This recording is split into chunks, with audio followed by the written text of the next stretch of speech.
Hello.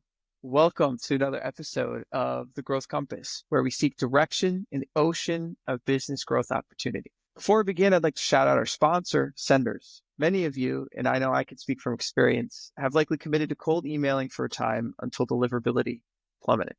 If you, like me, tried to solve this problem on your own, you quickly realized how steep the learning curve is. Senders does the difficult, complicated, behind the scenes work to make sure your cold emails get delivered. In my own case, once I delegated deliverability to Senders, I focused on growing my business. I loved what they did so much. I asked them to sponsor this podcast and they said yes. So if you're ready to do emails, sales emails correctly, reach out to me at the email in the show notes. And you just might be lucky enough to talk to the guest today, Chrisley. What's going on? Hey, I'm doing great, Blake. I appreciate you having me on for sure. Thanks. Where are you calling in from today? I'm actually out in Mountain View, California, in the Bay Area. Oh no way. I'm Yeah, uh, yeah, I'm yeah. I'm I'm calling out of Philadelphia. It's a little rainy here. How's the weather out It's actually rainy here as well today. It's a there? rain No all way. day situation. Well, I'm really excited to share your experience with the audience because I'm specifically interested in this agency that we spoke a little bit about, but I haven't heard too much about that you started. I see maybe 4 or 5 years ago, and I'd like you to elaborate more on it. But if you could just give a brief overview for the audience about how you got to where you are at this point in your professional career. Yeah, absolutely. It's a little bit of a story. It actually starts when I Let's was do it. 14. It starts when I was actually 14, and I stumbled upon the realization that I'm pretty good at sales by having to do a fundraiser for my football team. And I wasn't fortunate enough that, my parents were going to sell all the discount cards that we were Yeah, selling yeah. around town. So I distinctly remember going home, writing a little script for myself, putting on the team t-shirt as like paraphernalia, if you will, and just started going around my block. And in about hour and a half, 2 hours, I had sold all 20 of the cards, and I was like, "Oh, this is something." And ended up winning the prize that the team, I guess, was going to give to like the top seller the next day at practice. So Oh that my was God. pretty cool. And then since then, I basically at that point said, "Okay, this is kind of what I want to do." And I was fortunate enough that my high school had a entrepreneurship class, like stock market class, and all that stuff. So I just kind of delved into that. And So by this is what you want to do, you meant sales, you meant entrepreneurship. well, actually, at that time, in my mind, it was business, not Gotcha. necessarily. I associated that with business because in business, you sell stuff. So my 14-year-old brain was thinking, okay, I'm going to go into business. I didn't necessarily think, Perfect logic. yeah, I didn't necessarily think, oh, I'm going to be a salesman. And so, obviously went to school for business administration. And then post school, I literally sold everything from car care products to makeup to financial products, and then really kind of stumbled my way into tech. And then from there, rose the ladder, if you will, from being a BDR to account rep, a senior account executive, Got a it. sales manager, head of sales, and now, director of revenue. And now with this agency, essentially doing fractional CRO work for all my clients that I deal with, but mainly in the B2B space and SMBs. Nice. So I have two main questions for you, and I I think I'm going to lean towards some context. So if you could start with what would you say maybe post college was your first experience where you said, I'm in a sales role. I understand that there's business growth goals. I understand that businesses grow in a particular way, that I have a particular function within this company. Was there a particular role that you had that gave you that initial experience to what business growth means? Yeah, that's a great question. Yes. So I wouldn't say more so a particular role as it was a particular company that I was working for. It was a startup named Paired, Pared. Essentially, they were a Uber, but for restaurant staffing. So like, in the restaurant industry, it's a lot of turnover in terms of employee turnover and a lot of people basically quitting without saying they're quitting, like no call, no Okay. shows for your, like your cooks, dishwashers, waiters, all that stuff. They just stopped showing up type of thing. And so what Pear did is they had got a bunch of, instead of Uber drivers, a bunch of dishwashers, cooks, waiters, all that stuff kind of on the platform. And so that a restaurant owner or manager can basically just go on the app, say, hey, I need a dishwasher from 5 to 10 Wow. tonight or in 3 days or whatever the case may be. And then it would get one sent out to them for that particular shift, if you will. So that was the company. I mean, I started there as an account executive, and it was in the New York office at the time. And they were just starting that New York office, essentially. New York, like in Manhattan. Yep, New York in So Manhattan. you were just starting this team. They were just starting. How big was your office? Yeah, so the team in the office, there was a vice president of sales, head of sales, and I want to say when I got there, there was, including me, maybe about 7, 8 reps, give or take. So small, like small in total. Yeah. Just Okay. started that particular office. Like I said, they Okay. had Okay. an office in San Francisco, but that was not a sales office. That was where like it was operations. Like basically that office was in charge of getting all the staff on the app, and the New York office was in charge of getting all the restaurants on the app. Got it. Okay. Okay. Okay. Yeah. Awesome. So yeah, got it. No, I mean, just wanted to continue hearing about. So that was the company that gave you that initial experience where it was like, okay, I'm not only selling, but I understand how selling plays a role in the greater growth of a business. How long were you at this company for, by the way? Maybe about 3, 4 years, give or take. 3, 4 years. And so you said you assumed multiple roles in your time there. Yeah. So because it was a small team initially, and the company was, I think they were at the time Series B funded, and they were, kind of going after the Series C. Nice. Um, and And they because the said sales, we need yeah, Chrisley. We that need him to sales get there. team was pretty small. Just being an account executive, we got more insights than if you're in a larger company that sales executives would get in terms of what's going on with the founders, what's going on with getting investments, what are the reasons for these KPIs and OKRs and stuff like that. So it was more getting that deeper understanding and knowledge of how these are calculated and arrived to, versus in my previous positions, getting there and it's just, hey, here's the goals and no necessarily explanation of Right, right. why these goals are what they are. So then though you in paired in your time at paired, you saw these goals and you understood them in context. So if you could, to as much as you remember from that experience, like what was the position that paired was in as far as where they were in at the market, what types of growth channels that they were trying to discover, what types of strategies they were using, and which ones worked for them and which ones didn't. Yeah, great question. So at the time there was a couple competitors. I would say I can't remember exactly who they were, but probably like 2 or 3 major competitors at the time. And in terms of the strategies, I know at least on the getting the staff side of things, and even the restaurant side of things, but more on the staff side, there was a lot of social media, like kind of organic content growth, and they had hired, so that the people that were staff, some of them they kind of brought on internally to help recruit other waiters and dishwashers and things of that Interesting. nature. So Okay, they yeah, would yeah. hold like almost like, like in college when they have like those companies come and people can kind of walk around to like Yeah, get yeah, yeah. internships and stuff like that. Like they would host a bunch of events like that, and just other recruiting tactics that they would do to kind of get that stuff. In terms of on the restaurant side, yes, there was social media to get people to just, hey, sign up on the app type of thing, but it was primarily cold calling, because in the restaurant industry, nobody's answering their emails or Of responding to course, yeah, yeah. emails, and you're not getting a bunch of restaurant managers and Yeah. owners on LinkedIn and things like Wow. that to So DM you them. spent a lot of time cold So it was a calling lot there. of time, cold calling. Um, at that time, we probably, I personally was probably doing around 100 calls a day, give or take. Oh my God. Yeah. Per you know, personal interest, like looking back on that experience, how how did all that time cold calling, that skill, because Hmm. it's a really particular experience. I feel like that somebody can have in their life to be exposed to cold calling Hmm. and the comfort with rejection, the comfort with like understanding how to navigate a conversation is really applicable.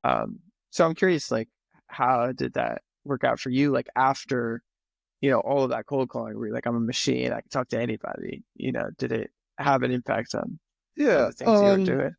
I mean, for me personally, it was really part of I never looked at it like a drag or something Okay, like yeah, that. yeah, yeah. Like it never felt that way. Sure, That's there's right. times where you're just tired or whatever the case may be. But my boss or sales manager at the time wasn't necessarily a overbearing person, like hounding on us all, like you always have to Yeah. be on the phone type of thing. He'd be like, hey man, if you're feeling a type of way, take a break, take a lap around the office or something, come back, continue your calls type of thing.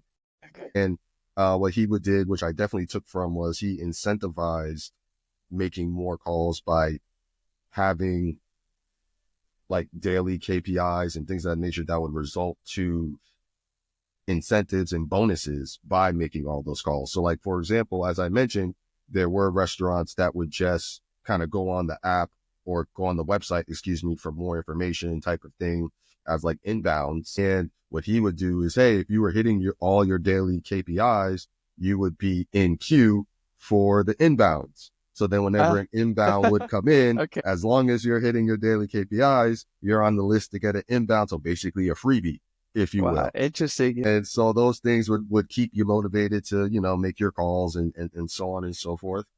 Yeah. And for me, look, I knew enough at that point that the worst thing somebody can say to me is no. And a no is not going to kill me.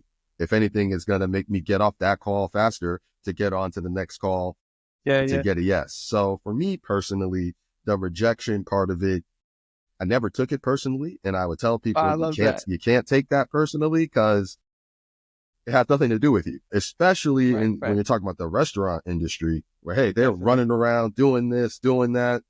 Half the time, they just don't really genuinely don't have time to sit there and have that conversation with you. Right. Right. Right. So it was really a means to an end, if anything, and just me understanding that, okay, I have to do this to make the deal. So Yeah. let me Yeah. just Yeah. do this.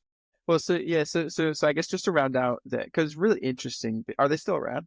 I know 2020 definitely messed all that up. I Right. haven't Right. Right. looked into them to see, but if they are, I would suspect they've pivoted in our different type of Gotcha. strategy.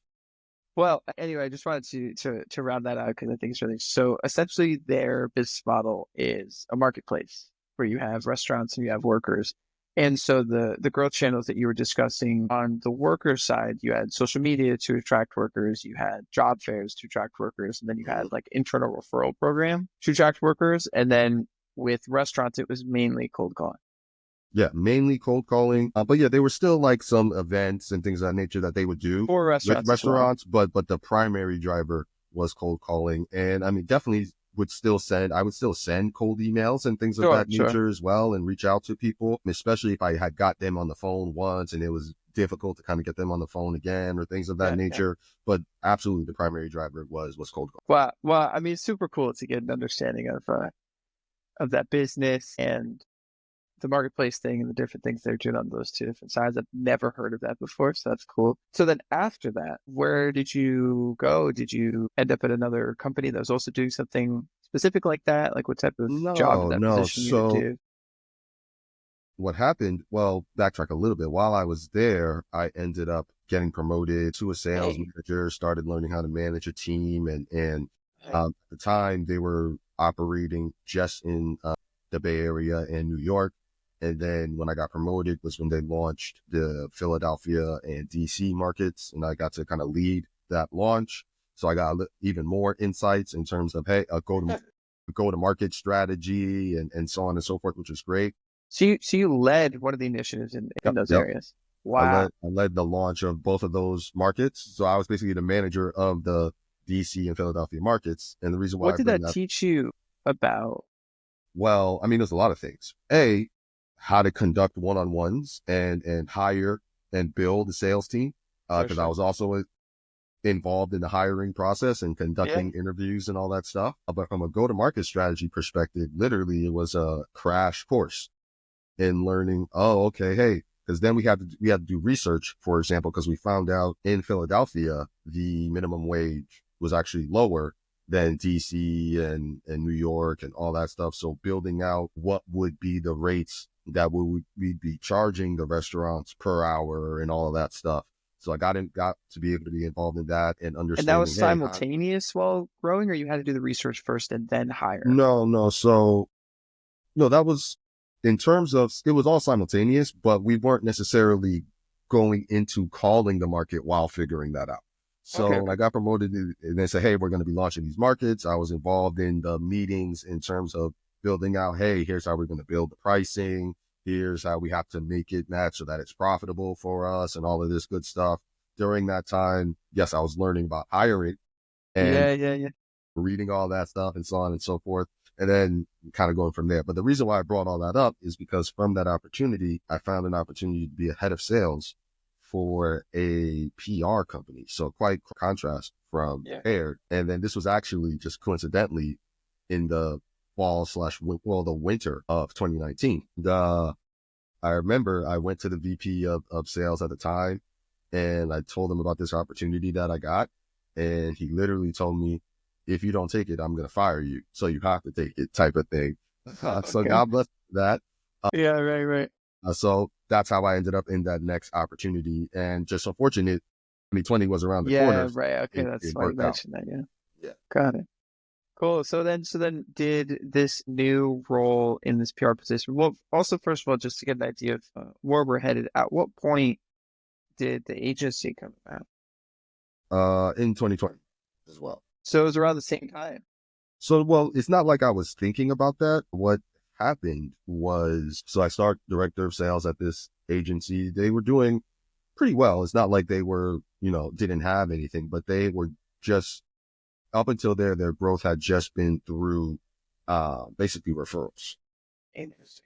So And they, that's they kind of were how also they got. small and young, or they were like established and they'd No, always I done mean, they referrals? were young. I wouldn't necessarily say small. I would say the entire team, they probably had between 20 and 30 employees, Okay. give or take. Yeah.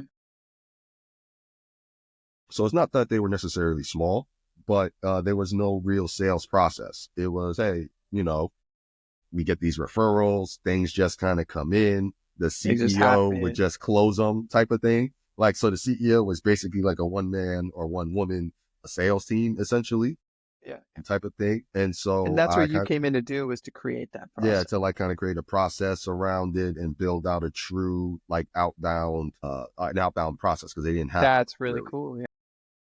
And so that's kind of where I came in. And so that experience just, again, it was a real crash course because to say I was ready to build all that would be a lie. Yeah. And so I Well, that was means not you were thinking, ready, I guess.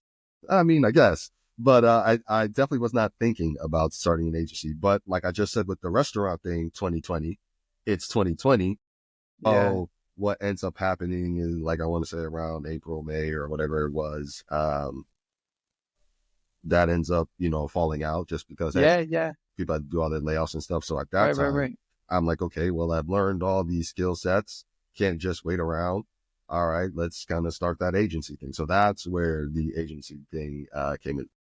Well, if so before we get into your experience with growing and capturing it, applying different growth strategies, things like that, just quickly, I think one of the experiences that's very personal to me is creating. I mean, the first job I ever had was with Mm-hmm. this guy who had a product that had traction, and he was like, "I just need another person to go out and like sell." I think, Mm-hmm. and I was like, "Cool," because I'm in college. I'm like, I don't know.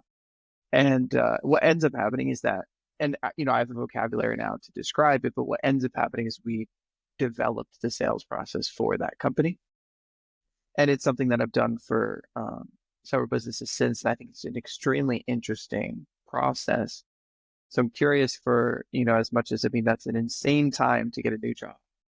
I don't know how what things were, but to whatever degree, like, what was your experience building out that? So, and for someone that doesn't, I guess, know or have the vocabulary to describe it, like, what does a finished sales process even look like? Well, I would say it looks like something where if, God forbid, my head got cut off, it can operate without me. type of thing. Like I no longer have to be pulling the strings for it to go, or wherever's creating it no longer should be kind of pulling those strings. It's a well-run machine that sure, there might be iterative things that need to be done, but in terms of a foundation, there's things in place like, hey, here's our lead acquisition strategy. Here's our maybe referral strategy. Here's our channel partners or channel sales channels. These are all that just we have to documents.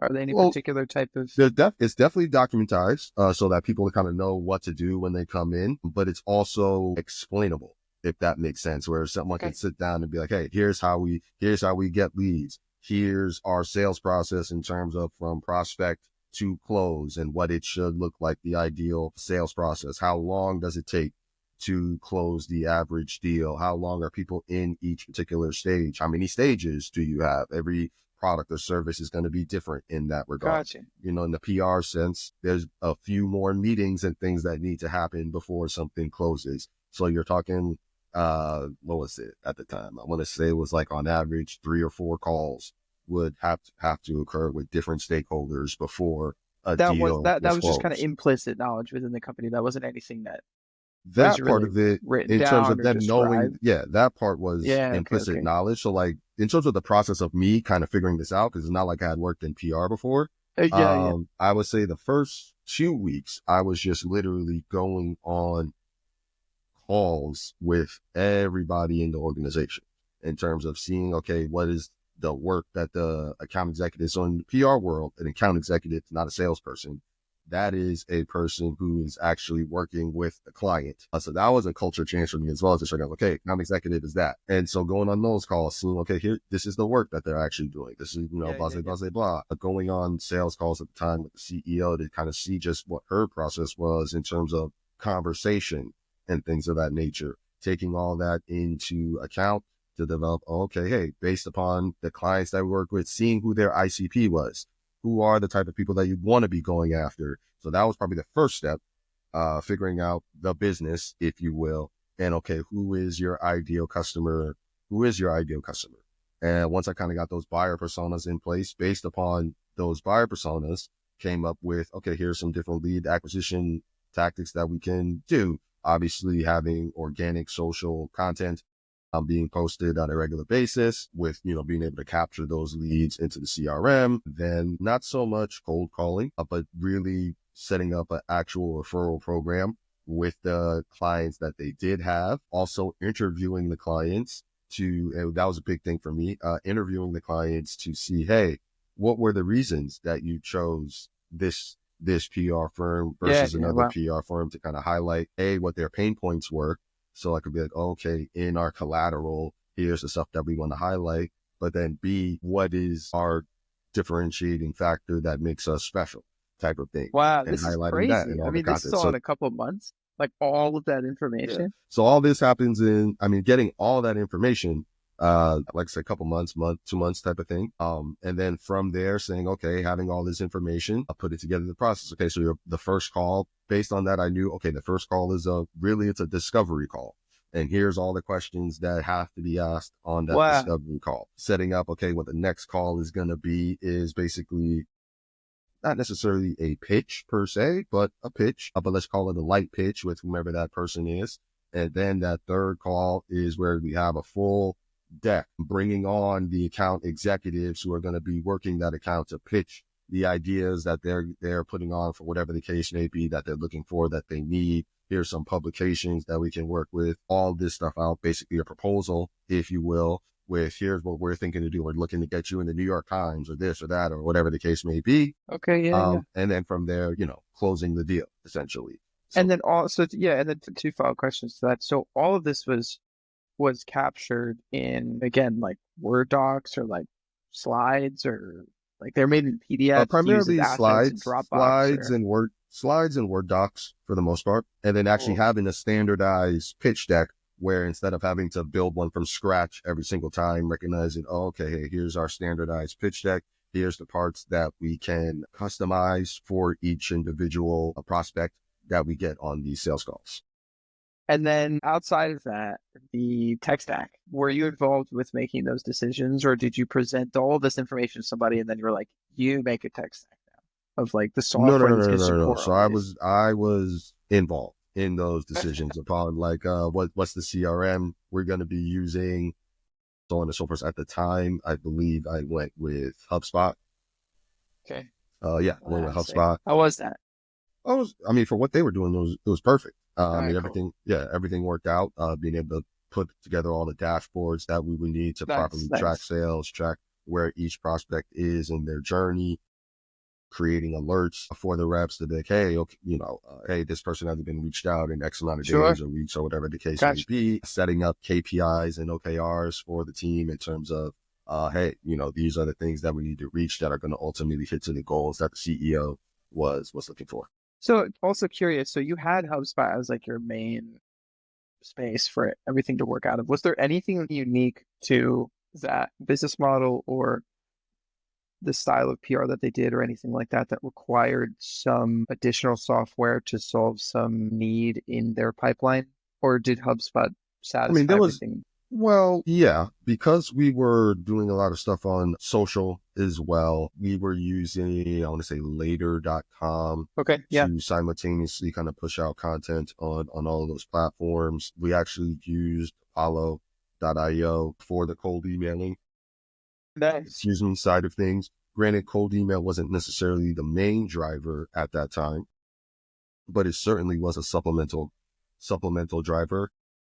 While I was there, we also established kind of using LinkedIn as well as a outbound driver. So those were what's that? Social, LinkedIn, email. Yeah, so that was So later those were like Apollo HubSpot. the main three things. So in terms of an additional platform that we were using from a sales perspective was Apollo Cool. to drive in those interested leads into, and to actually push out those email sequences to then have them routed into the HubSpot. Well, we made it. That was so these two, the way that we talked about it, these two experiences seem very complementary to each other and distinctly different as far as what type of experience they gave you. And, what it is, COVID, if that would happen, it really seems like it catapulted you into a Yeah. place of being Yeah. able to No, look for around sure. and say like, hey, who like needs everything figured out about their company Yeah. from No, like a growth sales 100%. perspective. In a 3-year span, I went from, basically just being a BDR to Yeah, yeah. running sales. That's accurate. No, and so I think, and not only running sales, but like constructing sales, like not just running the system that existed, but like creating the system as well. Hmm. So, so It was we made it. scary, This is that. but got through Yeah, it. right. But this is just, it's just cool because now you like step into the world and you're like, all right, agency, have all these services, all these experiences. Who needs it? And that's really interesting to me. It's very similar to the work that I do and would like to keep doing. So I pick anything, I guess, from your time at the agency. Like, what was a client relationship that stands out to you, or something where you were able to either double down on these skills that we've spoken about, or taught you something new? Yeah. Honestly, as much as we talk about building everything, the biggest learning that I got there was how much customer success drives revenue. And Wow, by doing exclamation those point. interviews with their current clients, realizing, oh, okay, what's really going to take this to the next level is working with the account executives on knowing when to upsell and having those conversations to create upsell opportunities. And so I would say that's the biggest thing. In terms of a particular client that made me realize that, I can't remember their organization, but my interview with them, speaking to them just about, hey, what made you choose us, blah, blah, blah, how are things going? They mentioned that things have been great and we'd love to keep working with you guys, but right now we don't have a need for continual press, for lack of a better word, Okay, okay. but we're looking for help with our content strategy. And I'm like, well, okay, all these account executives in these PR firms, literally what they do is they know how to create content. Like they're literally doing this all the time for us, for this, for that. Hey, this is a potential package we can create and upsell and so on and so forth.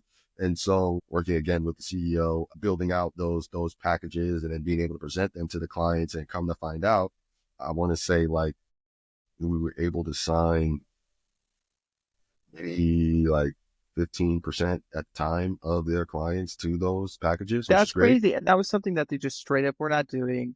We're not going to get to until you ask those questions. Well, I wouldn't say they wouldn't have gotten to that. I'm sure they would have.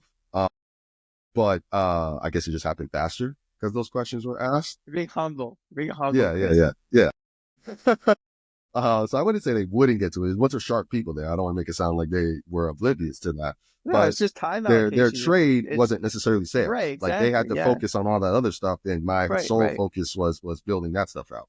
right, So right. I would say that was probably the just realizing, oh, how much all that comes into play, and then really building out those channel sales programs to be able to have these referrals basically really become a revenue driving machine. Yeah. So in your own experience with the agency, like what have you found has been impactful? I mean, it's kind of hard when you are providing those services for other people and you're having those conversations and you feel like you can, at least this is my perspective, when you can listen to someone else speak about it and you're like, oh, this is like a good perspective. This is something you should try. But then you try to have those conversations with yourself and it's almost like you want to, I don't know, create like a chatbot, like a Chrisley chatbot that Yeah. you could be like, how do I grow my agency? Like, these are my problems.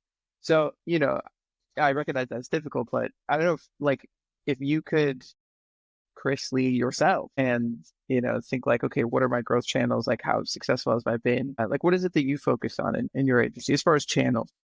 Yeah. I mean, as far as channels, a lot of it is LinkedIn, to be quite honest with you. LinkedIn Right. and community groups. So like different groups, whether it's a group of like other fractional workers or marketers or things of that nature, being a part of those groups, leveraging network events and things of that nature is really what I've been primarily doing in terms of channels and obviously just Right. social content.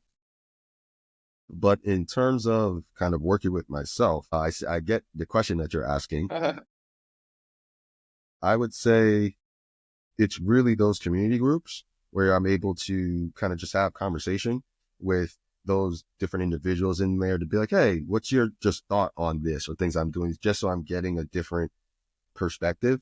And, throughout my time, just all the different colleagues I've worked with in the past, kind of leveraging those relationships, quite frankly, Nice. and just asking for their insights because it's tough to self-evaluate at times because you're Yeah. naturally biased. So I just don't attempt to necessarily do that. I will, yeah, obviously we all do to a certain degree, but I will just ask other people's opinions on stuff.